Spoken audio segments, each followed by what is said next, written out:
area's local news station. All across the country and right here in the Bay Area, we've seen countless stories where 911 has been called on black people for non-emergency situations. Now, one California lawmaker is introducing a bill that would make it a hate crime to call 911 based on another person's race, religion, or sex. Assemblyman Bonta from Oakland spearheading that effort. He joins us right now to talk a little bit about his bill in the Assembly. Assemblyman, talk a little bit about it. Thanks for having me, Jonathan. I've introduced AB 1550, which will create both criminal and civil remedies for people who call 911 motivated by a protected status such as race, religion, gender. As you said, we've seen many cases. In 2018, the Permit Patty incident, the Barbecue Becky incident, where white women were calling 911 based on a group of African Americans barbecuing in the park. Or in the other incident of Permit Patty, an 8-year-old African American girl selling water to raise money for a trip to Disneyland. And that's absolutely unacceptable. It's wrong, it's unjust, it's unfair, it needs to be changed, and folks need to be held accountable.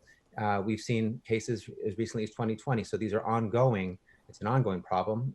One in New York, famously or infamously, involving the Coopers, Amy Cooper and Christian Cooper, where a white woman weaponized racially 911 to threaten a African-American male who was bird watching. And she said that she would call 911 and say that he was threatening her life. And by doing that, she threatened his life.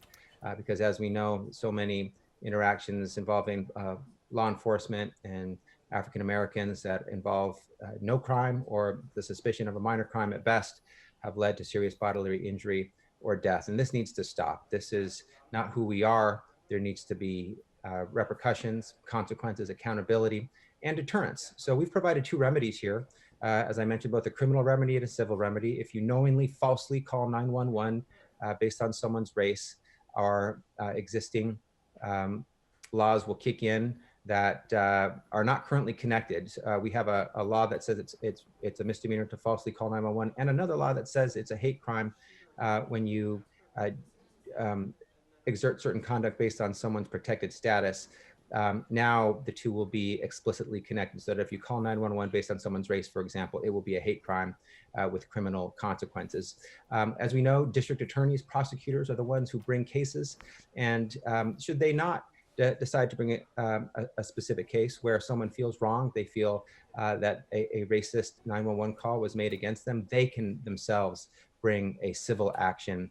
And if they can show that somebody knowingly called the police with motivated by their race, with an intent to harass them or expel them from an area, or otherwise harm or humiliate or embarrass them, then they can get damages in court and get relief for the violation and get vindication for the violation that they suffered. Assemblyman, as you touched on the incident with Barbecue Becky back in 2018, that really kind of spearheaded a number of these incidents. We've heard about them in the past, but this one really came to the forefront. Your bill is calling, as you mentioned, kind of a stopgap, being able to kind of bridge a number of other current laws together to prevent any type of loopholes with regards to discrimination. Right now, the current law, the way it's set up, is a misdemeanor to file just a false police report, but you want to add those enhancements with regards to specific racial intention for making those 911 calls. That's correct. Under current law, it is a misdemeanor. It's Penal Code 148.3 to knowingly falsely call 911. That bill or that law was designed as a violation and viewed as a violation against the public jurisdiction, the city or the county that had to marshal its resources unnecessarily to respond to a false call.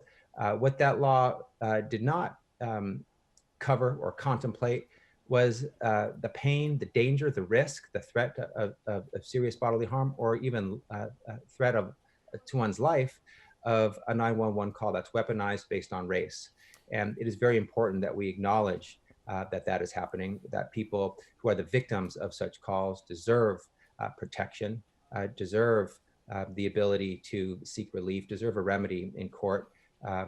And that's what my bill does. It adds, as you mentioned, the hate crime enhancements to the existing misdemeanor in California law for falsely calling 911. What has the response been from? Have you been able to talk with district attorneys or those in the legal community? What is their response to not only this bill, but I guess having another kind of tool in their tool belt, so to speak, to be able to go after people involved in hate crimes? We haven't spoken to a broad section of prosecutors up and down the state. We're on the very early parts of our journey with this legislation. We're just introducing the bill this week, but I know that my colleagues in the legislature, a number of them are interested in this subject, are supportive of providing justice for this type of hate crime, this hate act. And so I'm hopeful for support from my colleagues. Our prosecutors do a lot, and they have a lot of priorities, and a lot of times they're based on the individual prosecutor. Some would prioritize this type of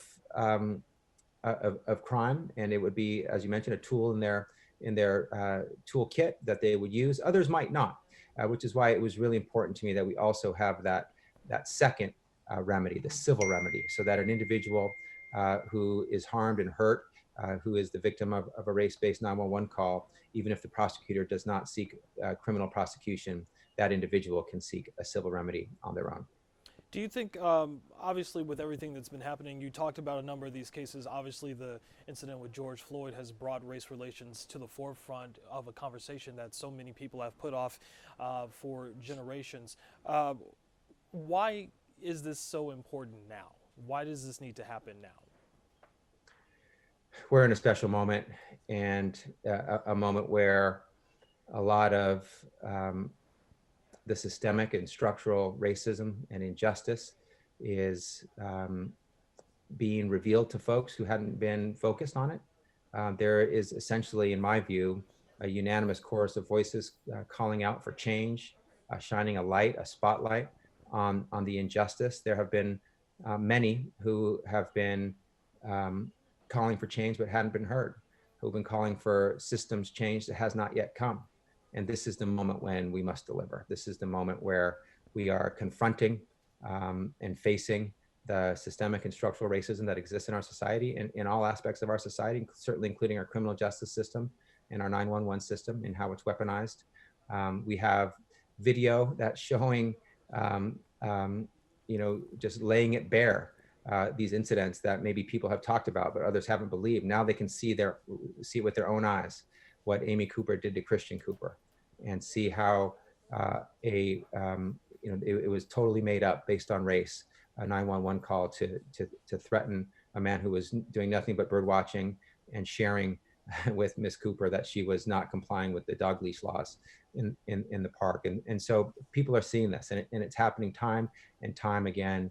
And this is the moment for change. This is the moment where we can't turn away, where we must confront who we are, where we need to face the racism in order to fix the racism. And you can see the protests, the calls for change, the local leaders and state leaders and federal leaders all acting at one time. This moment is full of energy and an opportunity for transformational change. So the time is now to add this other component to make our broken criminal justice system a little more just, and to provide justice and remedies for folks who are wrongly the victims of racist acts by others. And for so many years, obviously, I'm sure so many people have wanted action like this to finally take place. It's nice to see that politicians in this moment now taking advantage of this opportunity to right wrongs and to make things better for so many people who, as we mentioned, have been calling on it for years. Oakland Assemblyman Rob Bonta, thanks so much for your time. It is Assembly Bill 1550. It is going to be filed this week. Yes, Jonathan. Thank you for having me. It's an honor to be with you. Thank you.